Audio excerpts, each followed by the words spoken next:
Hi, my name is Brandon Dixon, I'm Benjamin Powell. and today we're going to be going over our threat hunting workshop content where we explore the methodologies, data sets, and how to perform an investigation and hunt down threats.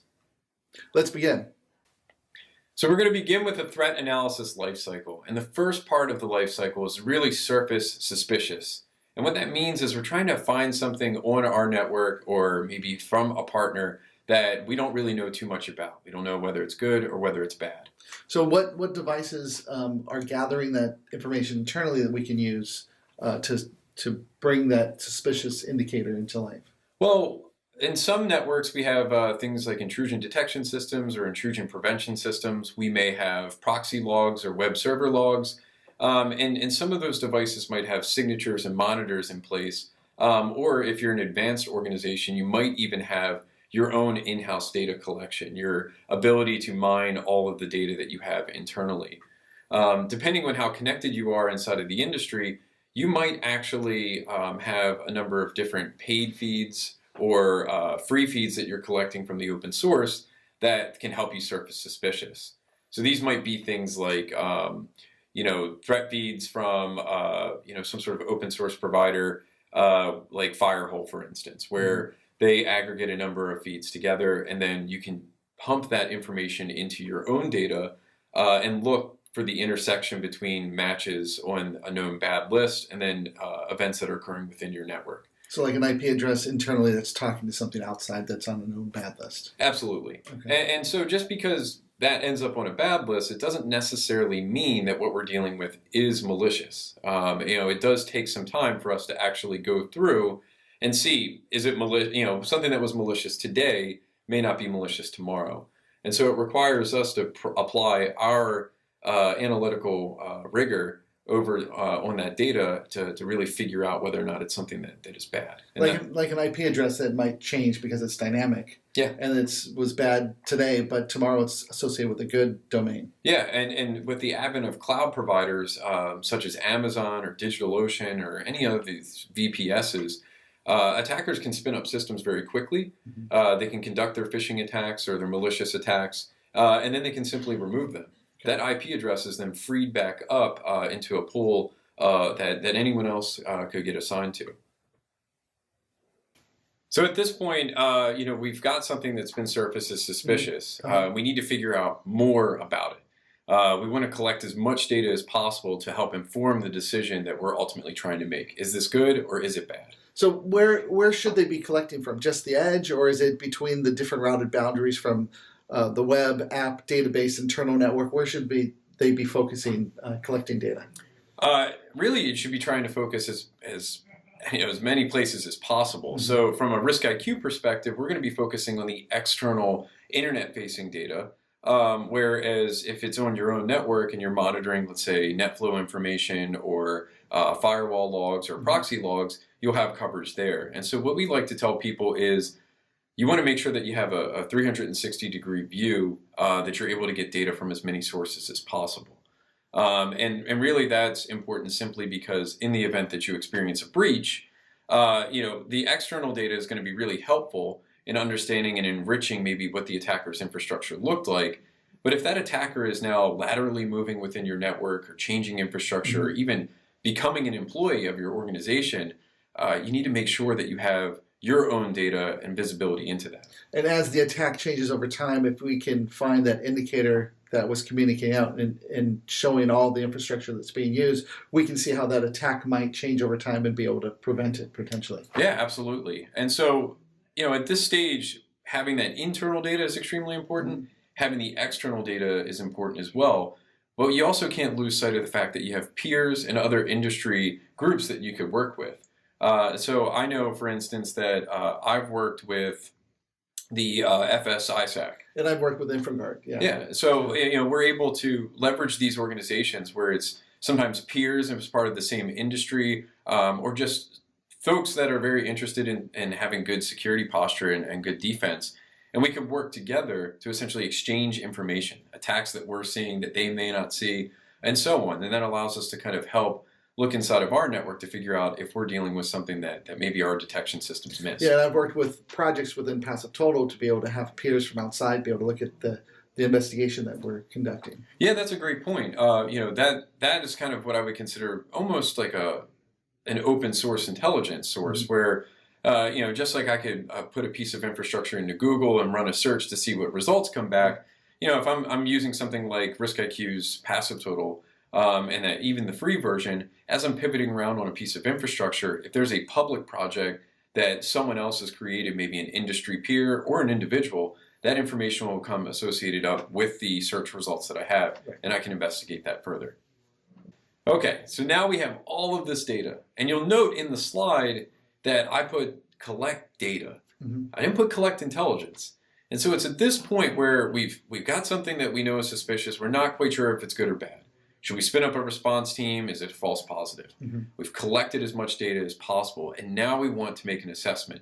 We want to take all of that information, aggregate together, and try to tell a story as to what might have occurred here. Are we dealing with an attack? Are we dealing with a false positive?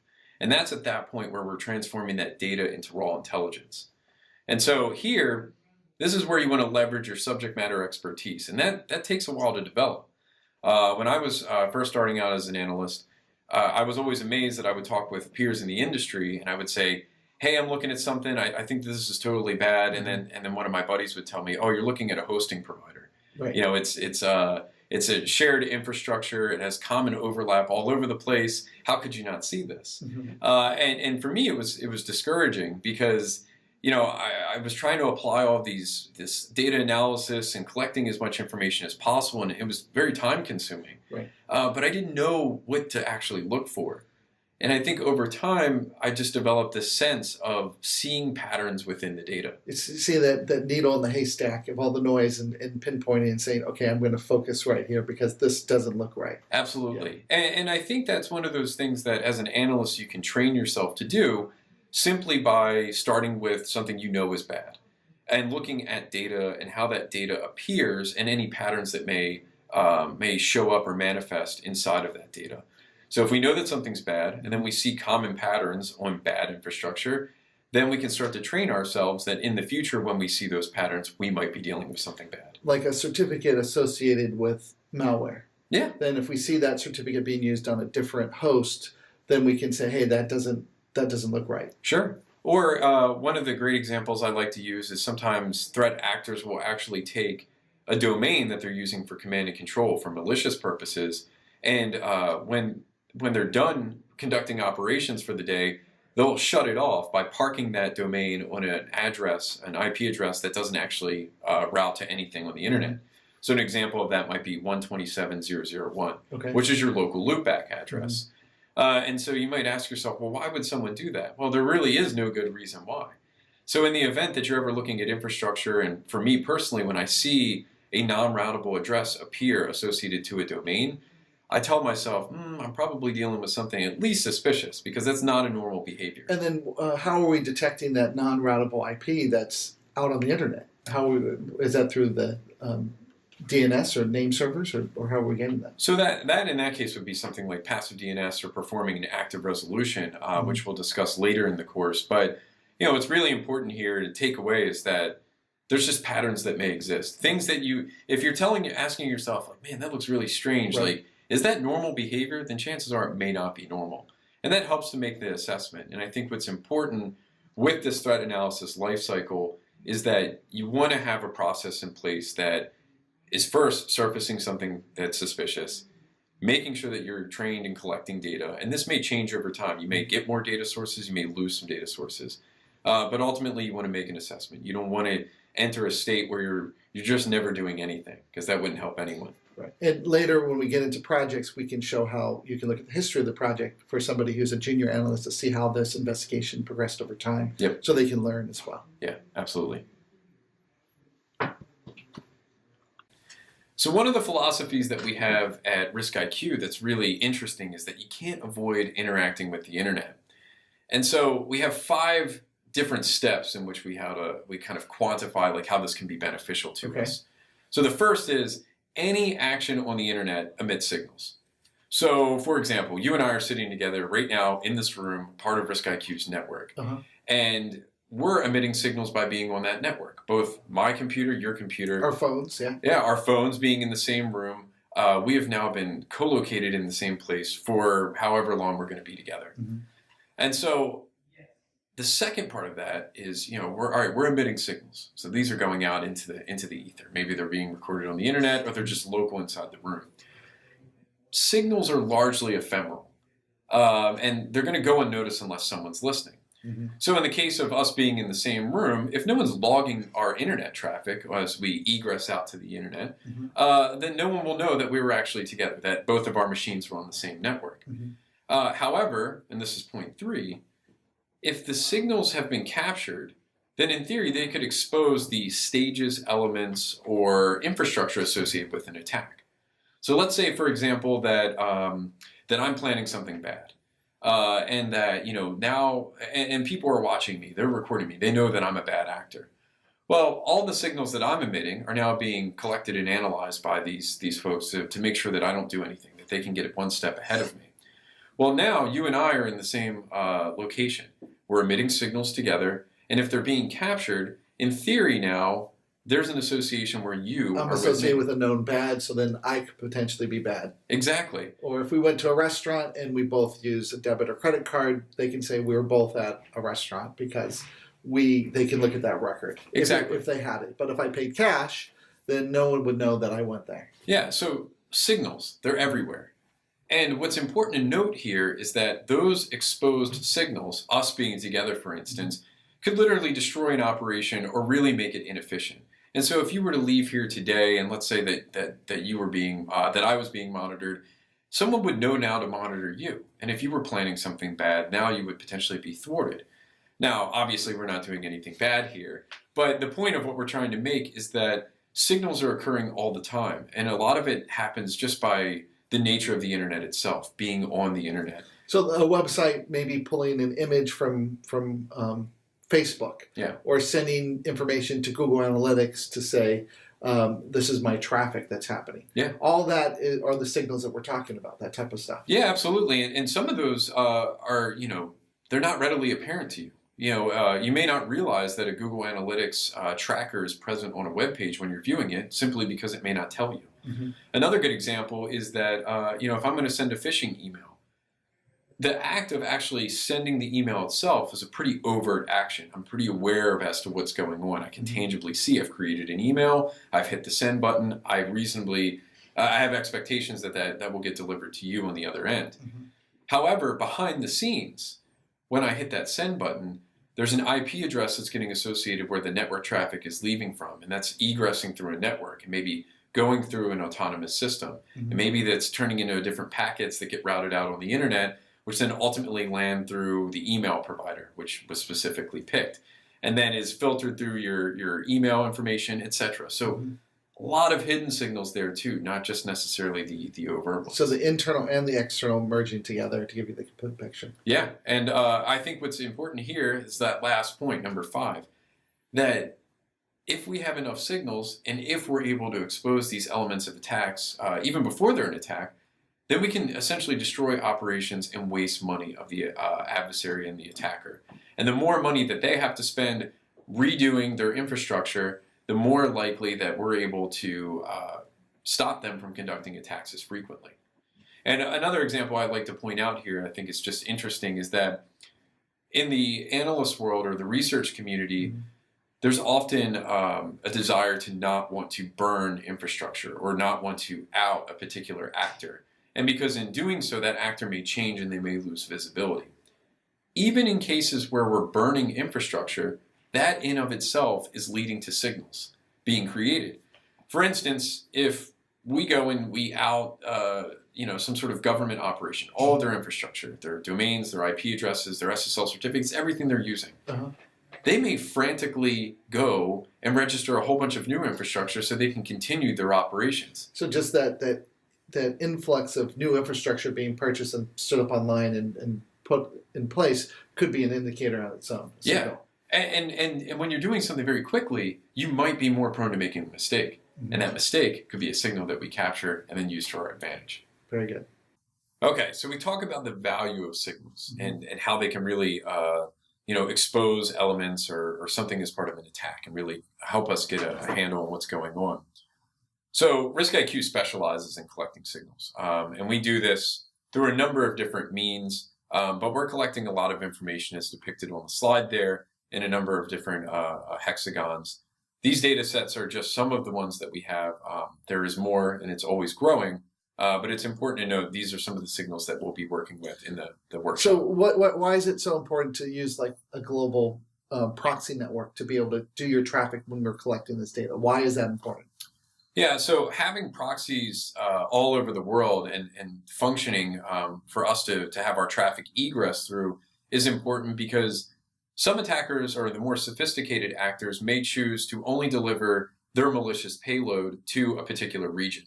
They may only look for browsers that are running a certain language pack, for instance. Mm-hmm. And if we don't have a presence in that country, we may not actually see the malicious event taking place. Or the threat actor might say, we're blocking all traffic from RiskIQ's IP space, yeah. so you can't come at all. Or the victim's traffic, so they can't go research if that's really an attack or not.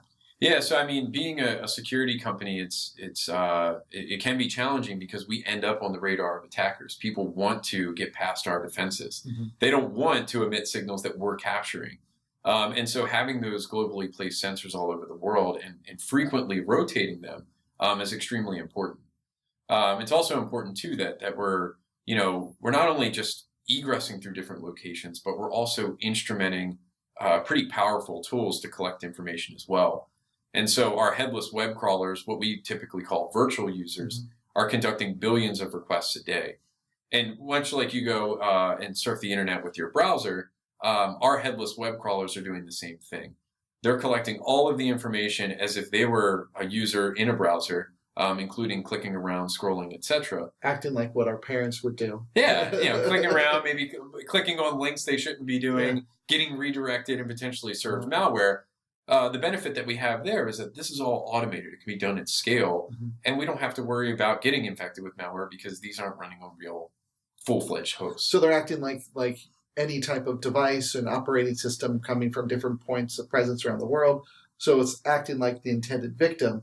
So then it can see what's happening out there. Yeah, if you pair the concept of our web crawler and our ability to tune them to make it look like anything that we want, along with our globally placed sensors, we really have a powerful capability there. I think what else is important here too is that if we just simply relied on us performing the crawls and going out and seeking things online, mm-hmm. we may miss a lot.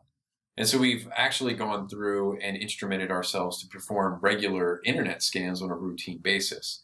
And we're looking at all of the IPv4 space, scanning for over 100 ports being open and collecting the banners and headers from that. And not to mention collecting some open source intelligence results and mining that information as well. So with that information and linking that together, we have a nice map of the internet, or a nice signal map of what's out there on the internet. Yeah, and what's important here too is that you'll notice we have a number of different signals at our disposal, and that's simply because actors evolve over time. One day they may be using their own registered infrastructure, but then we might burn their operations or expose some of the elements, mm-hmm. and they may choose to go to a third-party cloud provider. Now, what's the problem with a cloud provider? Well, the infrastructure is constantly changing, evolving. The IP space, they can spin it up, spin it down, move it all around, and it's hard to track. Yeah, it's difficult to track. So a data set like passive DNS may become less useful for us. And so that's why we had to expand or continue to always expand our data sets and look for new signals.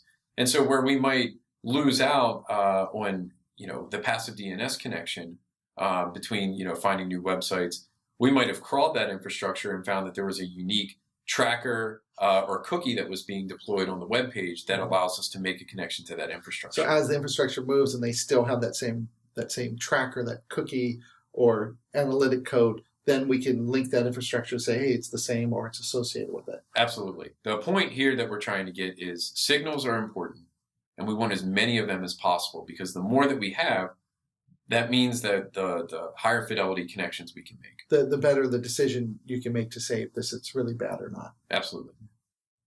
Okay, so we got all these signals. We know they're super important, and if we're using RiskIQ, we have a vast amount of things that we can work with. These signals ultimately inform a process that we've labeled threat infrastructure analysis. And so the wordy definition that we've come up with is that it's a research process that leverages the inherent connected nature of the internet to identify related entities. It's absolutely a mouthful. We've iterated on this definition a number of times. I really do think it's the best one we can come up with. But it's the signals, right? It's the connected nature of the signals. Yeah. The way that the internet functions, it happens in this inherent way. Domains are going to have an IP address where they're being hosted, an email may have registered them, etc.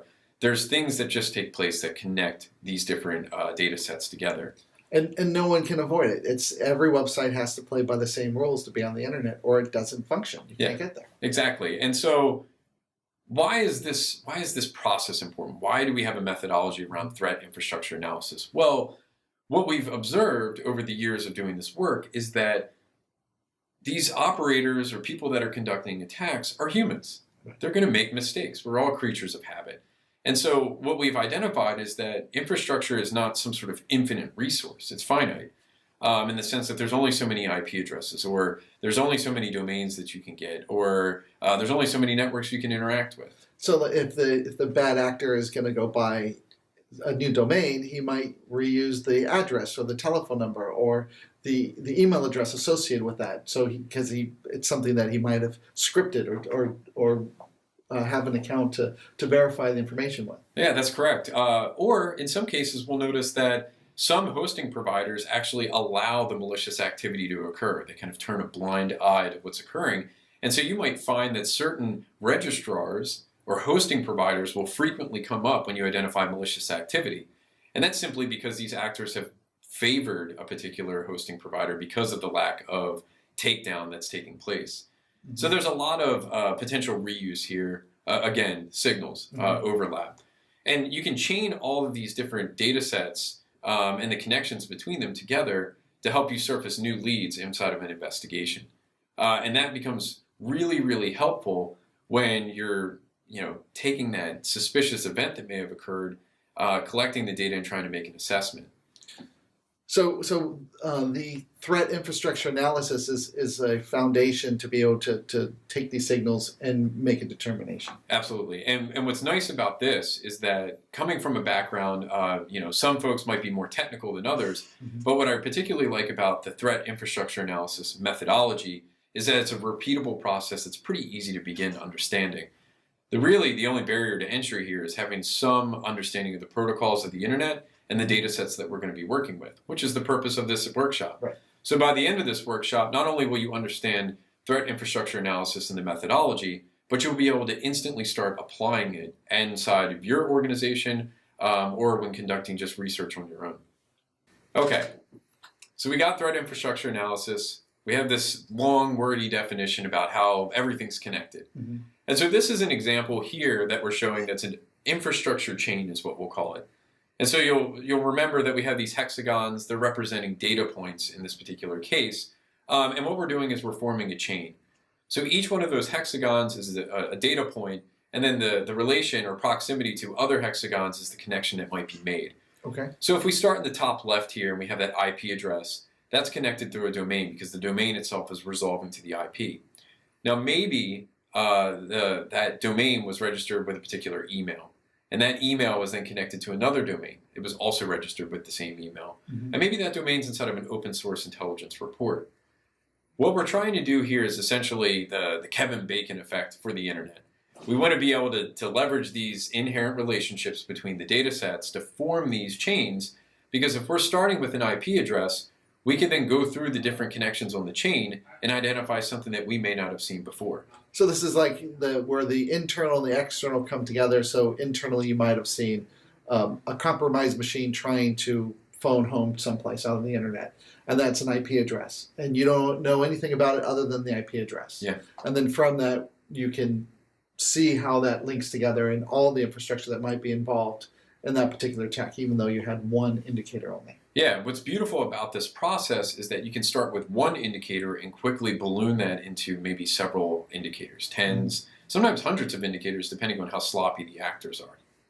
So picking a more concrete example inside of this infrastructure chain, if we want to analyze the layers here, I picked that IP example before, which is still present on this example, but what we're looking at is a slightly different perspective now. So in this case, we're starting with a piece of malware. Maybe Okay. we found this on our network. It was a file that one of our antivirus agents hit. And maybe there was a signature running on my machine and it said, hey, this file is doing something shady. You need to check it out. Well, if we're using the signals that are available to us, at layer 2, we might have a hard-coded IP address and an SSL certificate that are part of the malware that make it up. Okay. And at layer 3, that SSL certificate that was hard-coded in the malware might have a domain associated with it. And in fact, it might have been hosted on an IP address somewhere that's different than the command and control IP address that we originally discovered in the malware. And then at layer 4, that domain that we got from the SSL certificate may in fact be hosting a web page. And that web page might include an analytical tracker like Google Analytics that then gives us more connections. Or it might have an older SSL certificate associated with it. Or that IP address that we found hosting that SSL certificate might have another domain that we did not see. And so what we're trying to impart here with this infrastructure chain concept is that you can build upon all these different layers, these different signals and the connections that they have in order to form new insights and really to break open an investigation. So this might be something where you see one piece of the iceberg, but there's this piece underneath that you don't know about that you need to be aware of, so then you can put the defenses in place to prevent future attacks or stop the attack from migrating and changing over time. Yeah, I think that's a perfect analogy. The iceberg there is where you're maybe seeing the tip of the attack, but in reality, there's much more going on. And we're talking about this as if the attack is ongoing. Maybe we're being in a reactive position. But what's important to note here is that this methodology and what we're talking about and chaining to all these different data sets together can actually be applied in a proactive manner, which we'll go into in some of the benefits. So no methodology is going to be perfect, and there's caveats to threat infrastructure analysis, just like there is anything else. And I have 3 main points that we like to cover when introducing this methodology, especially to newer analysts. The first being that all data sources have a bias. There might be gaps in collection, specific processes that people follow and how they get their data, time zone skews, etc. There could be a number of things. Mm-hmm.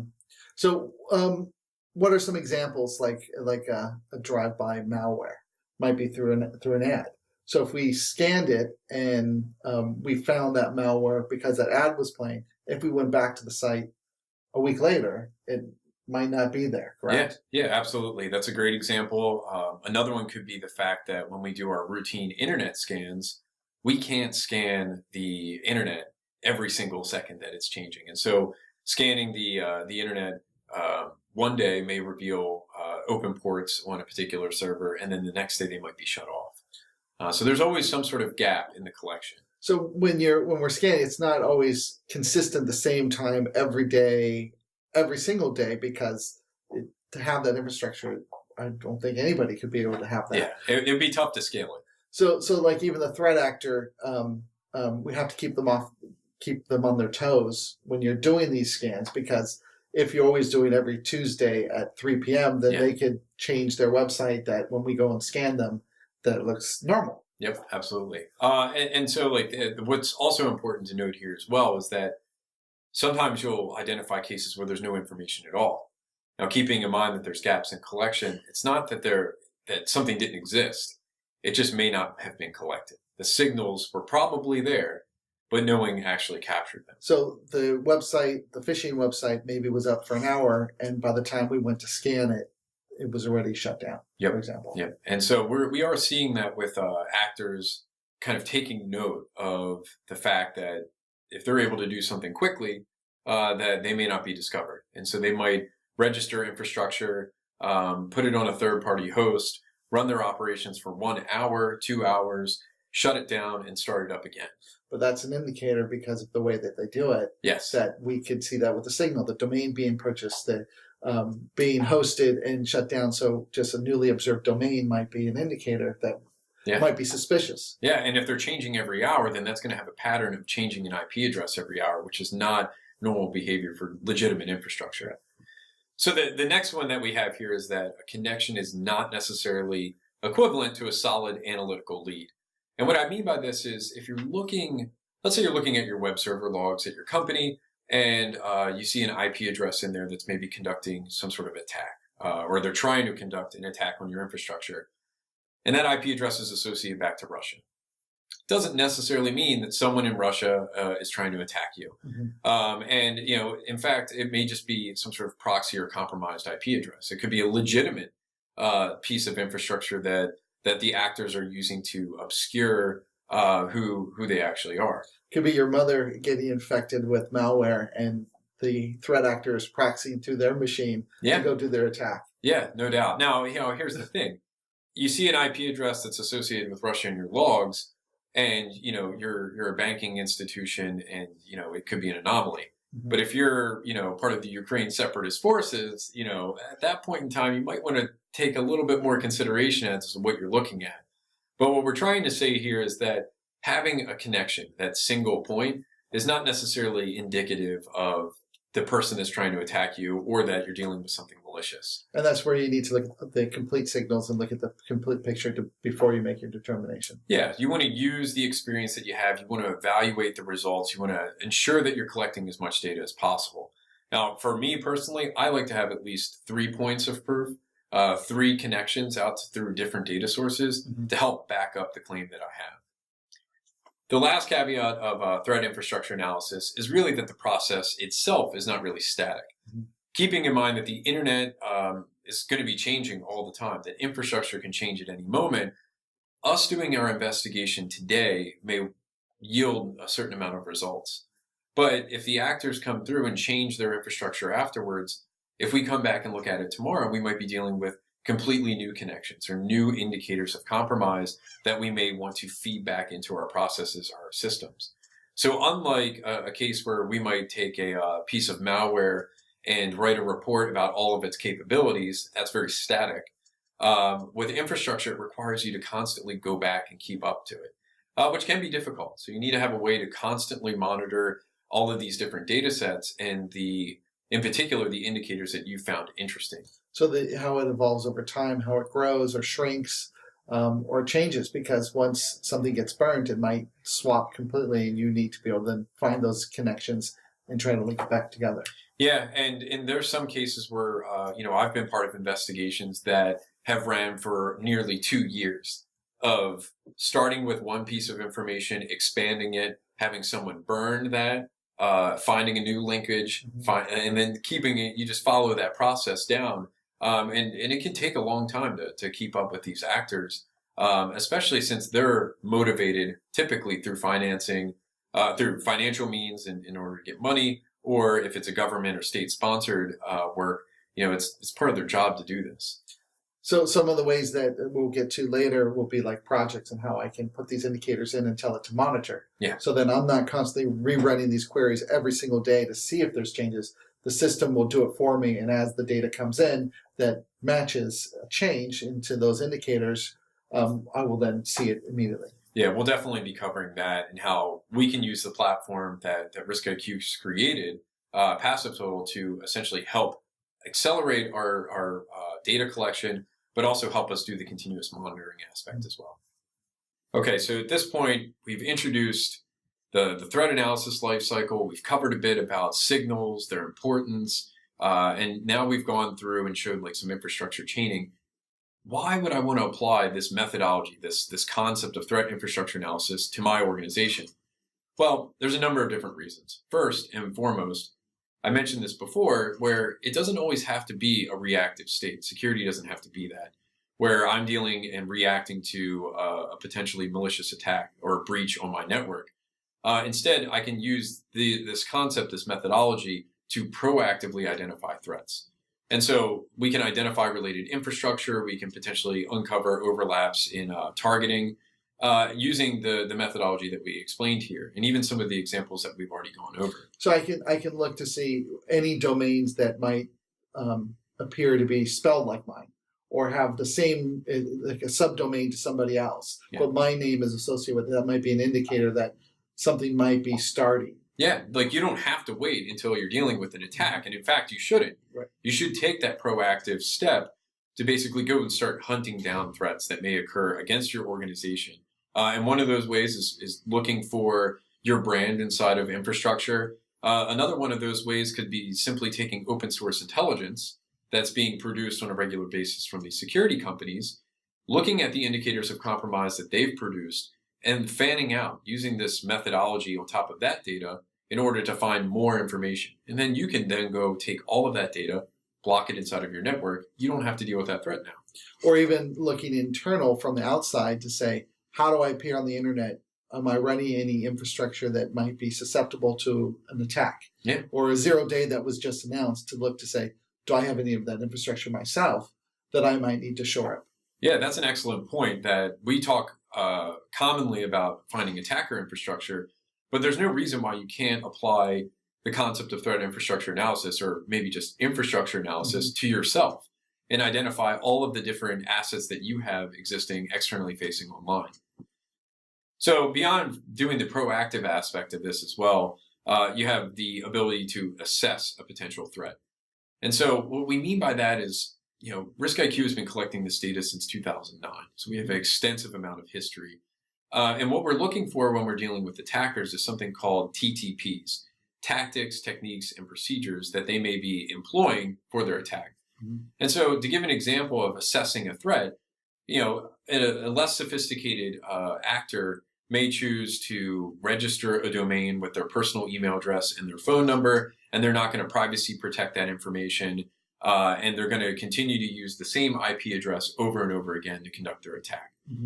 Whereas a more sophisticated actor may actually go out and compromise someone else's infrastructure, use a third-party domain, put it on top of that compromised infrastructure, and launch their attack from there. So they're not revealing anything. They're not leaking any, data about themselves. Whereas the other one has leaked a whole bunch of information to us. And so by analyzing the data and the historical information that we have available to us, we can start to measure the potential sophistication of an adversary. How long have they been around? How often have they been employing these techniques? Have they advanced? Have they gotten worse? Have they gotten better? And so on. Wonderful. And then lastly, what I love about this process, and it speaks to the point that you raised of turning it in on yourself. We mentioned before about collecting data, that being extremely important. What I like about this process is that you can identify gaps within your own organization. If you're going through and you're kind of conducting these investigations using the external data that we have, you should at the same time be asking, do I have the ability to pull in this NetFlow data? Can I put my own version of a passive DNS sensor on my network? How are we managing our own who-is information? Are we leaking out data that actors could use to find all of our assets? Right. And so to me, what's most important here is, yes, you can be proactive. Yeah, you can assess the threats that are coming after you. But more importantly, you want to identify the gaps in your own collection and make sure that you have the appropriate logging, that you have the appropriate devices and the appropriate oversight of all the information on your network. Because like we said before, if you're breached, the external data would be helpful, but it's not anything like having the internal. And if you don't have that information, then you're blind. You can't make a decision. You don't know what's happened. You don't know the extent or if you've eradicated it. Yeah, I think one of the nice statistics that's often cited in the one of the Verizon breach reports that they do every year is that it takes upwards of 6 months, I think 180 days before someone actually identifies that they've been compromised. 180 days is a long period of time. If you don't have logs being collected, and you might be dealing with a breach today, but your investigation is going to be informed by all the information you have. And if you don't have that information, you may not know how long the actors have been inside your network. Or you're not retaining that data. If you're just overriding the logs, you're going to lose it as well. Yeah, so it's really important that beyond the external threat concepts and using the methodology to certainly surface and assess threat actors, you really want to be assessing yourself at the same time in your organization and ensuring that you have the appropriate level of maturity on your collection as well.